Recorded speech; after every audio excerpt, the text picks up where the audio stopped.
Well, Ohio State wins the Natty. Congratulations. By the way, that's back-to-back national championships for the Big Ten. Let's talk about it. Let's brag about it. It's time for the Locked On Big Ten Squad. You're talking ball with the Big Ten Squad, sponsored by Game Time. From USC to Ohio State, from Michigan to Oregon, from Nebraska to Washington, it's the local experts of the Locked On Podcast Network bringing you scoops, breakdowns, and the most comprehensive preview of the upcoming Big Ten weekend. No hurt feelings and thin skin allowed.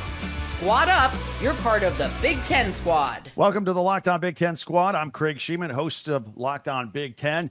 Thanks for checking us out. Sit back, relax. We're going to brag about a national championship here today. Want to welcome aboard. We got Zach Anderson-Yoxheimer from Locked On UCLA. Jay Stevens from the Locked On National Champion Buckeyes. Yeah, move him over center position. That's good. Zach Seiko from Locked On Natty Lions. Roman from Locked On UCL, or I'm sorry, Washington. I do that. I don't know why. And Spencer from Locked On Oregon Ducks, college football, and everything else. Gentlemen, welcome aboard. Roman, I love that. I love that light blue U you have behind on that flag. Yeah, right. I know it's so clear. Well, actually, you underestimate the power of UCLA. Before we talk about something like a national championship, Zach Anderson, can you scooch over? What does that say? UCLA? You underestimate the power of UCLA. Oh my gosh, it is a Star Wars. That's incredible. And yeah, I was wondering the same thing. I'm like, are we comparing Anakin Skywalker to UCLA? And if so, how? No, we're Vader. Oh, I don't know how we're the dark side. Vader. Okay, so you committed war crimes. Sick. Yeah. I feel like we could explore that further, but we did have a natty earlier this week, and we will explore it further. Jay, the floor is yours. Listen, you guys turned on the Jets in the postseason, ran the table, played your best football, got a national championship. Everything's awesome in Columbus, Ohio. Oh, man, awesome is great. Yeah, they still won the thing. Ohio State has just been playing. They got to the playoff, and they said, we're going to crank up the intensity. We're going to do the things that we kind of hid all season long, and they ran right through the playoff run, and they won the national championship. This run is one that we'll be talking about for a very long time, something we've never seen in the sport. And for Will Howard to come in and to take the lead immediately and to change some of his mechanics and to buy into everything that is needed to be an Ohio State Buckeye, I think we got to see that at its full potential on Monday night, where Will Howard played really, really well, way better than sometimes I even thought he was going to. That third 11 pass to Jeremiah Smith was just like the exclamation point on the entire season. It's fun, man. It's fun that Ryan Day was able to get this done, that these guys came back for this mission. It was natty or bust all year, and they walked away with the national championship. I don't know how far you stayed with the celebration, the confetti, and the trophy presentation, but what's this? The cart girl drove Ryan Day and Will Howard into the wall. We almost killed him. She's probably mad she didn't get any NIL money. I don't know what's going on, man, but that was one of the weirdest things I've ever seen, and she felt bad. Will Howard felt bad for her. Luckily, they didn't have that far to walk from the cart crash to where they were going to go, but that was a weird scene, man. Absolutely. Let's go around the clock here. Zach Anderson, what were your thoughts on watching the Buckeyes? It wasn't close until it was close, and then it wasn't again on Monday night. This just felt like, a little deja vu. Last time we had college football playoff expansion, we had an Ohio State team, kind of out of it, come out late and win. The only thing we missed was Ohio State's third-string quarterback dominating Oregon. But close. Gee, big time. I really needed that flashback. I mean, I love being here. I mean, I had just to. The it was greatest pretty much of the same thing. No, you didn't. No, you didn't have to. No, there's an important distinction here between you have to and you wanted to. You just wanted to. But it's anyway. Okay, Spencer. Now that I'm necessary for the first time, I got to throw some shade on USC later. We'll get there. We'll be getting it. All right. And Spencer, after I went live on Monday night on Locked On Big Ten. I know you joined Jay for the post-game show. I caught the second half of that. You guys were very cordial, by the way. It was very, very chill listen. I enjoyed it very much. I just thought I'd tell you that. Spencer and chill, Well, that thank doesn't you. happen. I know. It's a rare occurrence. It's like seeing a spotted leopard out in the wild. It does indeed happen. But Craig, when you began the show talking about the national championship, I thought you were talking about the real national champion Oregon Ducks, who have been deemed the national champions by Wolf Analytics. And even after the playoff, are you guys actually not aware of the most hilarious Is that him howling in the corner? Wolf Analytics? What is No, this? this is a real thing. Apparently, it was part of the analytical matrix the BCS used back in the day when that existed. And even after Ohio State beat Oregon and held a 34-0 lead, won 4 straight playoff games, beat 2 teams out of the SEC, according to Wolf Analytics, Oregon is the national champion after the season. So how about that? Big Ten champs as national champions. Is that what you guys are doing out there in Eugene? Well, here's what you're gonna have to do. You're gonna have to read the fine print on the banner, because Jay's gonna hang one that says national champions, and you're gonna hang one that says Big Ten champions. So you both are hanging banners. That is true. And yet at this point, now.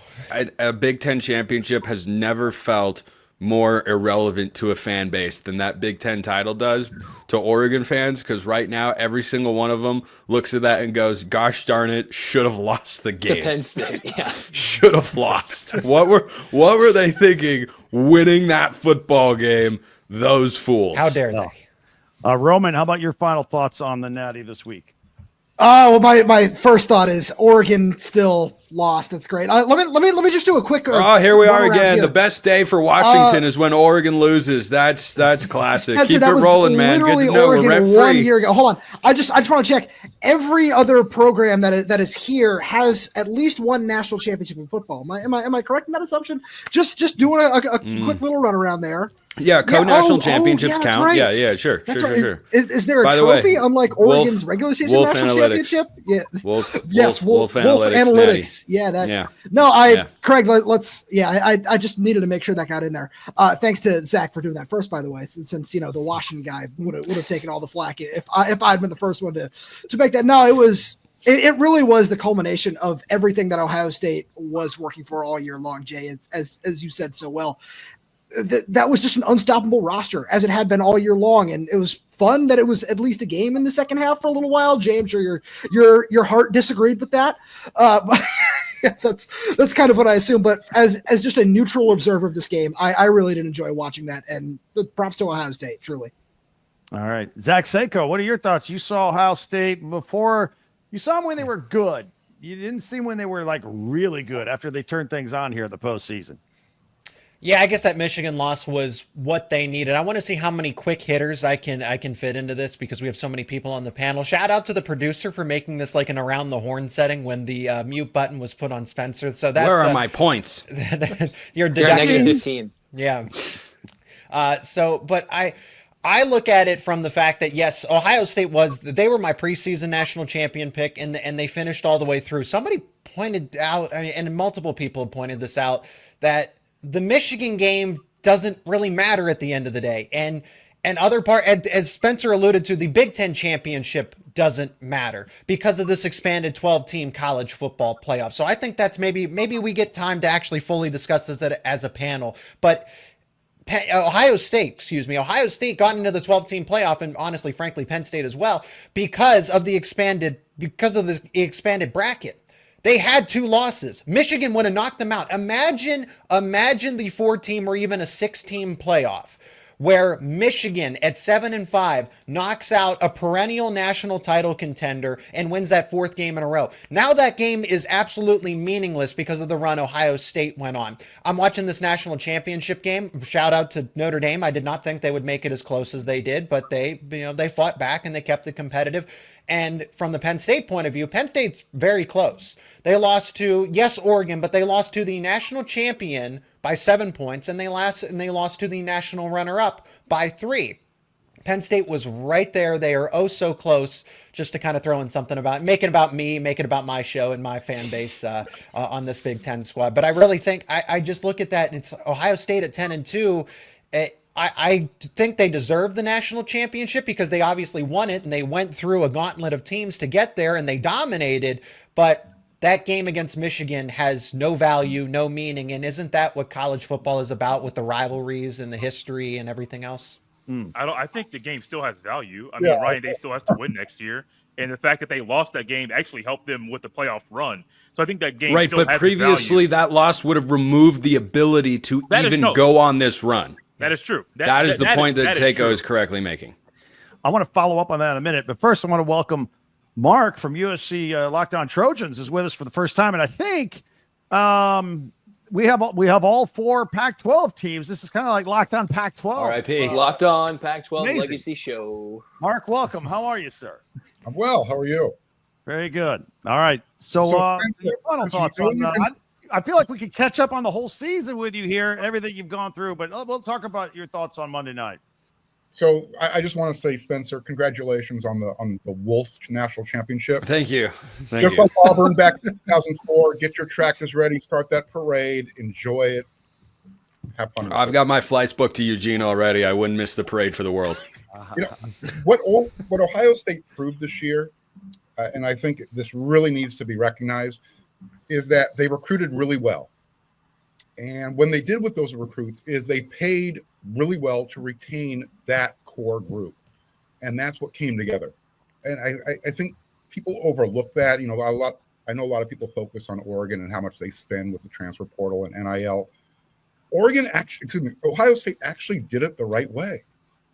They paid players who they recruited, who earned their money, kept them together, and you saw the end result. It's almost like a small little Jim Harbaugh in there. It took Jim Harbaugh and Michigan how long to get there? What did Ryan Day and what did Ohio State do? They paid their players. They went out and said, we're going to pay an offensive coordinator to call plays. Let's take a little bit off of Ryan Day's plate. And look what happened. You finally got that national championship. And I want to say a special thank you to Ohio State because that meant Notre Dame didn't win one. And USC's offseason was just a little bit better. There you go. Those are the kind of digs we like on the squad here. All right. We're just warming up. When we come back, I want to revisit what Jay said about the Michigan game coming up in 2025. I got a different spin on it I want to throw on you guys. We'll do that when we come back here on Locked On Big Ten, the squad. I want to tell you about Talkspace. Therapy is a game changer, and it can help manage stress, improve sleep, and communicate more effectively.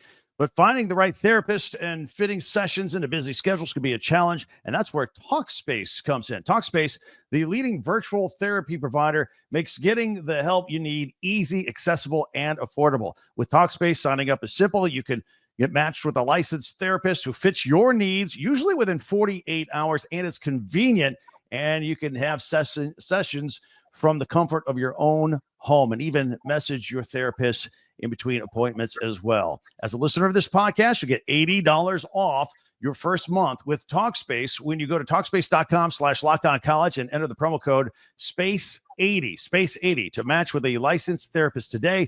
Go to Talkspace.com/LockedOnCollege and enter the promo code SPACE80 and get $80 off your first month and show your support for the show. That's Talkspace.com/LockedOnCollege, promo code SPACE80. Back on the Locked On Big Ten squad. Jay, I want to start with you because we talked about this a little bit on my podcast and also my radio show. You know, if things had not worked out, if it was a short run in the playoffs for Ohio State, coming off the Michigan loss, and if they lost to Michigan a 5th straight time, I mean, let's face it, it'd probably be it for Ryan Day. I think winning this championship now, for the first time ever, takes the pressure off of winning the Michigan game. I'm saying you could lose the Michigan game this year, and for the 5th straight year, which would normally get a guy bounced, and you can't bounce a defending national champion. I think this actually takes a little bit of the crazy pressure off of Ryan Day for at least 1 year, one honeymoon year. You agree or disagree with that? Yes and no. I think it does take a little pressure off of Ryan Day because he has won the ultimate game at the end of the season, but there's still a lot of pressure to win that game. He still understands the importance of it. And with this new age of college football, and pretty soon, like I told someone earlier, we're going to be at a 14-team playoff, and we may get a different view of different seeding of the 12-team next year. College football is ever changing. And with Ryan Day, he's been able to adjust on the fly to a lot of the changes, and he's been a little slow to do it. But once they've been all in, we've seen the result of that.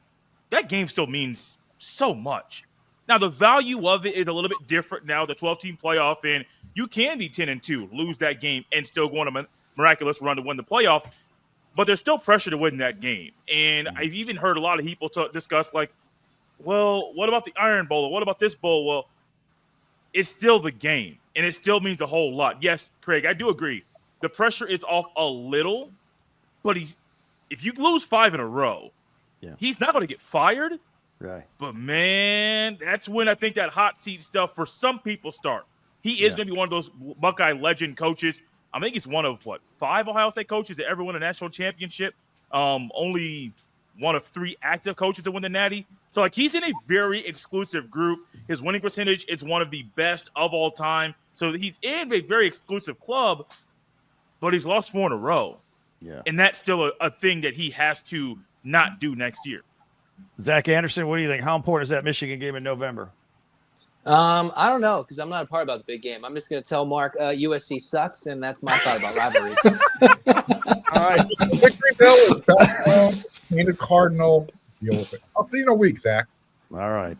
Well, Spencer, I know you'll have a lot more to say about it. Yeah, I mean, I would, but I also wanted to go back to something that Mark said earlier. You referenced that they built it the right way. Number one, who's building it the wrong way? And number two, what is the wrong way? I'm going by results. Ohio State did it the way NIL was supposed to be used. So you think that Caleb Downs came to Ohio State just because he wanted to go play for him? You don't think there was any money that changed hands? How many players in the defense, Spencer? Say that again? Of that starting defense, how many came out of the transfer portal? That'd be a question for right. Jay. Of the starting defense, I think Caleb Downs was the only one. I think that's the point. So where are you coming from here, Spencer? I don't know. You're the one that laid it out that they did it the right way, and it seemed to me that you were implying that teams that are too reliant on the portal are doing it the wrong way, or that there is a wrong way. I'm just looking for an explanation of what the wrong way is and what the line of demarcation is. What is too many transfers? So I'm saying that teams that go out and are buying rosters on an annual basis, Phil Knight, you're not going to get that camaraderie, that culture that you need in the locker room to win. Look what Notre Dame did. They're not big players in NIL, but they do it a certain way. And regardless of what their regular season schedule was, they got to the national championship game. They recruited, they developed, they retained. You add a player here and there. That's what the transfer portal is supposed to be for. Now, all of a sudden, the NCAA's come out and said, you know what? The transfer portal doesn't even really exist. If you want, you can enroll in a school and go enroll somewhere else. Well, so that's why I give credit to the way Ohio State's doing it. Jay said something about Ryan Days have been a little bit slow to doing it the right way. I get that. USC has been slow to build up to the way college football is being played today, infrastructure-wise. With defense. That's what you guys need. That's what you guys need. We could talk about the Alex Finch thing until we're all blue in the face, but that's done.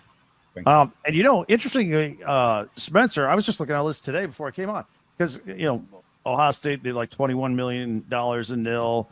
Texas is $22 million. The Phil Knight comment he made, Oregon's only like $10 million on the collective. It was a lot lower than I thought it was going to be because I thought Nike it would have been higher.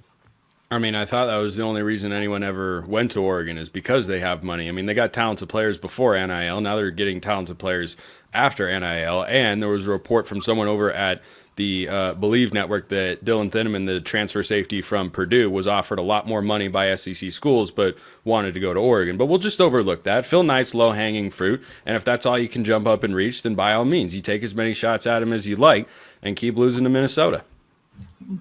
Well, hold on, though. I think a big part of this, especially when you take shots at Oregon, I don't even mean this with all the Washington stuff behind me. Truly, I don't.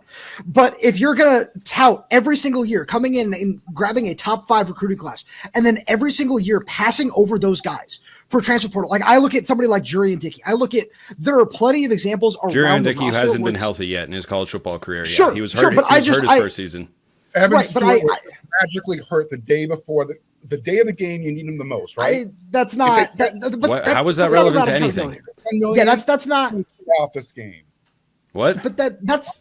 I use Jurian Dickey as an example of just a 5-star prospect where it's this guy could come in and change things. Jeremiah Smith at Ohio State is like obviously a world beater in that sense. But I use Jurian Dickey as the example because it's like, oh, hey, we got this guy who we think is going to be our alpha number 1 guy, and then every single year at every position. Like at every position, you're just passing them up with guys from the transfer portal. I think that's the example that Mark is trying to make. That's just flagrantly not true. You're under the impression that this is a Colorado type roster where literally almost every single starter or key rotational depth piece is a transfer, and that's just not the case. And even if it is the case, isn't the object to have the most talented player on the field? Sure, absolutely. But just own it.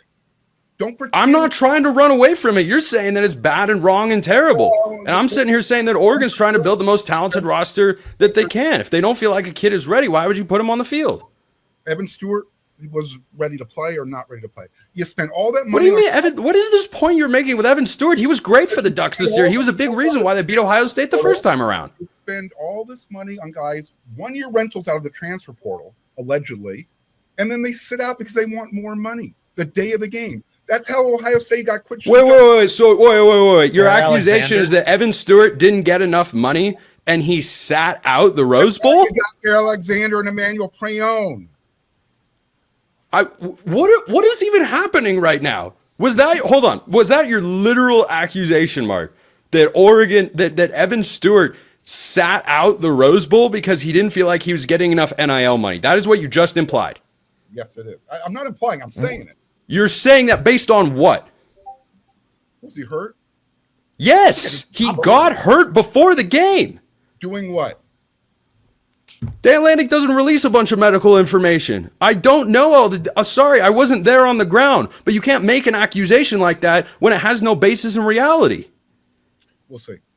This stuff usually comes out down the line. It's okay to be defensive. Why is he coming back to Oregon? Because he's getting paid.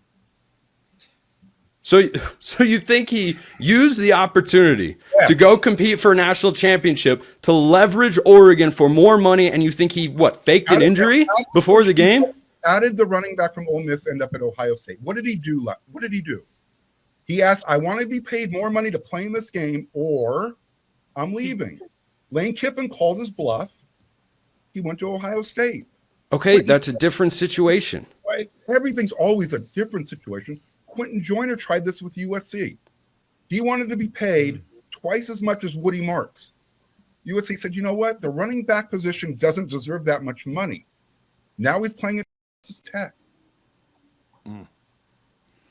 Okay, I'll just let that stand. Emmanuel Prayon renegotiated his contract days before the Vegas Bowl, agreed to it, played in the Vegas Bowl.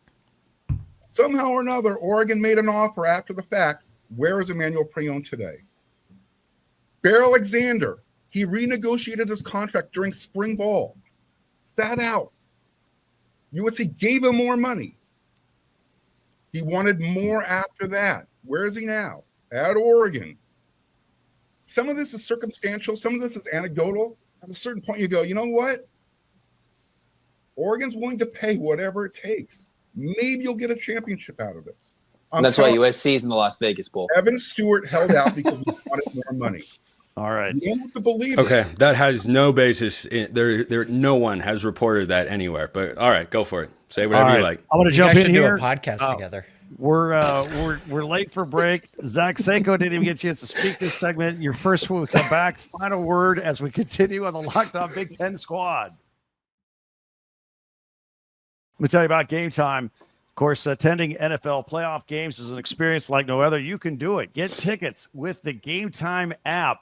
This time of year, it's super easy. You ticket to a playoff game, concert, comedy show, all that, all the unforgettable moments of life. You can get tickets with Game Time. Something needs a ticket, you get it with Game Time. Use them. They got great deals. They got the view from the seats that you're about to buy tickets for. So you can take the guesswork out of buying tickets with Game Time. Download the Game Time app, create an account, use the code LOCKEDONCollege for $20 off your first purchase. Terms apply. Again, create an account and the redeem code LOCKEDONCollege, LOCKEDONCOLLEGE for $20 off. Download Game Time today. Last minute tickets, lowest price guaranteed. All right, back on the Locked On Big Ten squad. Zach Seiko, you can jump in here since we didn't get to you last segment. You can either jump on that championship game we were talking about, the NIL, whatever you want. The floor is yours, Zach. All right, I get a soapbox. Jay's not here. So I feel like this is after you win the around the horn, but somehow we all lose in this case. First, I didn't get to point this out earlier. So we mentioned. You mentioned it, Craig, that the Big Ten has now won back-to-back national championships. The Big Ten absolutely dominated in bowl season. And I think of whatever's going on in the Locked On SEC squad, it probably looks like that screen, that shot of the SpongeBob in his own brain where he's running around and there's flames and papers and boxes everywhere. That's probably what's going on right now, because there clearly was some form, allegedly, right? Preface it this way, of tampering, paying players under the table, because notice how when NIL, and this is how, Notre Dame, and so Mark, you bring up an excellent point that Notre Dame wants to do things the right way. Penn State wants to do things the right way. This isn't about Oregon or anybody else. I'm not trying to say that, because Notre Dame does XYZ, that means Oregon is the antithesis. That's not what I'm saying. But Notre Dame does operate by a certain set of standards, and honestly, so does Penn State. So I can speak to that, where they're not trying to back channel players. They're not trying to throw, all right, increase the dollar amount. Let's get into a bidding war. Let's make this pay for play. So the SEC, what happens when NIL gets involved here? The playing field is a lot more level. The SEC isn't able to stack the depth chart of all these teams and then claim that they're the best conference in the entire country by a mile. That's not it anymore, because now the transfer portal and NIL, and now that because Ohio State, Michigan, Notre Dame, and Penn State, all notably, and maybe USC and other former Pac-12 schools to an extent, said we're going to try to do this, by the unwritten rules. And Ohio State said, you know what, we're going to go all in. If other teams are going to throw $20 million allegedly at a roster, why can't we? And why can't we do it to retain the players that we know we're going to get the best out of? Penn State is doing it right now. Drew Aller should be going to the NFL. Nicholas Singleton, Katron Allen, Denai Dennis Sutton. Penn State is doing the exact same thing that Michigan did coming out of the 2022 season, Ohio State did out of the 2023 season. So that is a formula to an extent here. What I'm trying to get at above all of this is that NIL has changed the game the way that we know it. I can't believe I'm going to become a college football fundamentalist and say that we should go backwards and the 12-team playoff maybe isn't the best idea, because it is taking away. I get what Jay said, that Michigan and Ohio State and everything else, that it's still a meaningful game. But at the end of the day, it is not. There was no consequence from that game. You lost to a 7-5 team in the past. You were nowhere to be found in the college football playoff. But here they are. Ohio State gets a mulligan, and they end up going on a run because of motivation and everything else, or whatever have you. They were the best team on paper, but they did not win the games they needed to on paper. And the 12-team playoff allowed that mulligan. Same here for Penn State. I feel like I'm throwing stones in a glass house here, but they went on to win the national championship. Penn State got close. I'm honestly in favor of moving it back to 4 teams, but that's never going to happen. I always thought they should have stayed at 4, because they're making more and more things less significant. And I hear what you're saying there. I really do. Let's do the Around the Horn final segment here. Zach Anderson, your final thoughts. The floor is yours. Any topic, like you were the winning round on Around the Horn. Ooh, that's, there's been a lot of shots thrown every which way direction. Let's go towards Roman's way. I don't like you, Dub. But that was wow. a pretty lame shot. Dang it, you took my final piece. I got no beef with the Huskies at this moment. I guess we'll throw it to UCLA basketball. They're underachieving. Cronin called them soft and delusional. Yeah. They got to figure it out. I hope they do. UCLA football, they got a quarterback coming in. They got some pieces coming in. A long ways to go to truly compete and be in the conversation this deep in the season. But I think they're doing things that were better now than what Chip Kelly was overall recruiting than just the transfer portal. Those are my thoughts. Hey, look at it this way, Zach. Vader was better in episode 5 than he was in episode 4. Sometimes that development just takes a little bit of time, and apparently UCLA is Darth Vader. But oh man, that's great. I got to get me one of those, whether it's UCLA or not. But can send it to you. What's the address? How best to end today's show? For a week. Yeah, I do wonder when the SEC snaps back, because I imagine it will happen eventually. The Big Ten's not winning every national championship forever, but who's it going to be and when is it going to be? Big Ten's got 3 of the 5 best preseason odds team to win the national championship next year, with Ohio State at 1, Oregon at 3, and Penn State at 5. And look, if that plays out, maybe Texas finally breaks through next year, and that's kind of the bounce back. But I think this back and forth, like this championship for Ohio State and how they did it and the path that they went through, I think, and even Paul Feinbaum has admitted this, puts the Big Ten as the best conference in the country, at least at the very top. Yeah. That's what you have right now. And that's not a small thing to have achieved. And I do think everything that's changed in the college football landscape in the last couple of years has a major part in doing that. But at some point, I expect the SEC, which still cares, which still invests, which still has plenty of money of their own, is going to have kind of a resurgence. I just don't know if that's 3 years from now, 5 years from now, or if it starts next year. Roman, final word? Yeah, first of all, Zach Seiko, I love what you were saying a few minutes ago about the restocking of rosters, because that's exactly, it just made me think of, that was exactly what Washington did after the 2022 season. And I'm really curious to see if it starts to become more of a trend around the country as we just kind of see this world of NIL continue to evolve. Because like Washington had 7 picks in the top 100 in last year's NFL draft. Do you think it was easy to retain all those guys, to get Roma Dunze to come back, to get Michael Penix to come back? And it's a fun thing that I'm just really curious about, kind of countrywide, in terms of cultures that schools are building.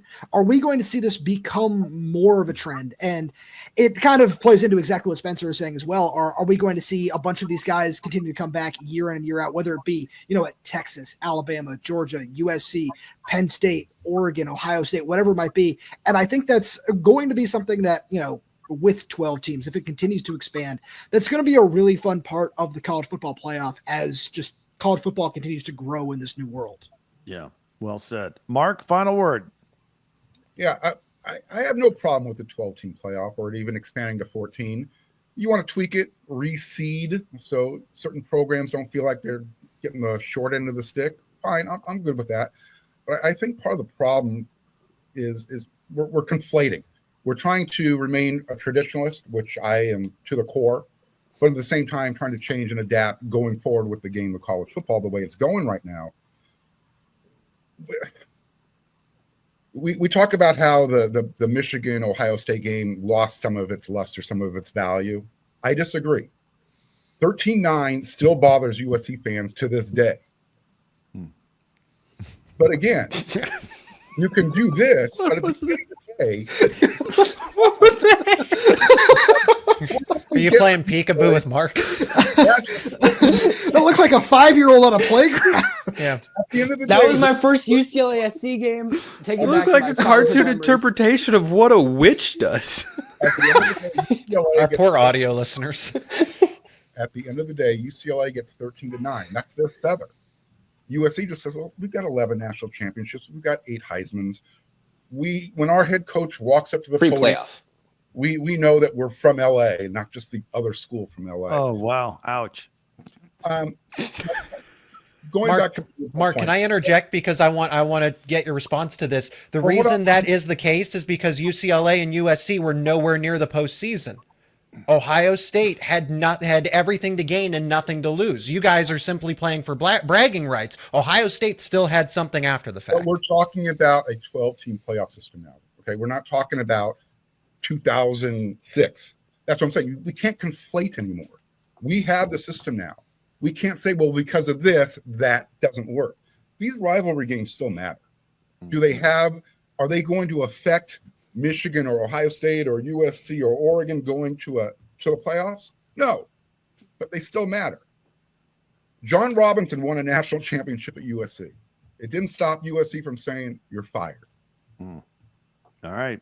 On that note, guys, gentlemen, tell our audience, follow these guys and subscribe. They do a great job covering your favorite teams in the Big Ten each and every day. Go ahead and subscribe, and we'll continue to cover your favorite teams every day throughout the season and the off season. And don't forget, I got you covered the entire conference every day with Locked On Big Ten, part of the Locked On Podcast Network, your team every day. I'm Craig Sheman. We'll talk to you next time.